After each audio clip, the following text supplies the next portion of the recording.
అంటున్నాడు. గుడ్డివానికి త్రోవ చూపినట్లా వారిద్దరు గుంటలో పడిపోతారట. మీ హృదయంలోని వాక్యం లేకపోతే మీరు ఎవరిని సత్యంలో నడిపిస్తారు? మీ హృదయంలో వ్యర్థమైన ఆలోచనతో నింపుకుంటే మీరు ఎవరు దాహం తీరుస్తారు? ముఖ్యంగా అనేకులు ఆత్మీయంగా దాహంతో చచ్చిపోతున్నారు. మరి వారి దాహం తీర్చాలంటే మీరు నిత్యము వాక్యంతో నింపబడాలి. మీరు ఎప్పుడైతే వాక్యంతో నింపబడకుండా వ్యర్థమైన ఆలోచన నింపబడతారో మీరు ఎవరు దాహం తీర్చగలుగుతారు? కాబట్టి ఈ రోజు నుంచి మొదలు పెట్టండి. ప్రతిరోజు మానకుండా బైబిల్ చదవండి, ప్రతిరోజు వాక్యాన్ని చదవండి, వాక్యం వినండి, వాక్య ధ్యానం జరిగించండి, నిత్యము వాక్యంతో నింపబడండి. మీ హృదయాలు నిత్యము నిండుకుండలా వాక్యంతో నింపబడినప్పుడు మీ దగ్గరికి అనేక మంది వస్తారు, వారి దాహం తీర్చుకుంటారు, వెళ్ళిపోతారు.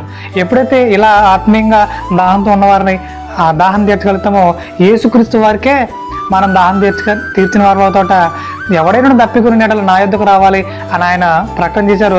ఆయనకే మనం దాహం తీర్చగలిగితే ఎంత గొప్పదనేది ఇది.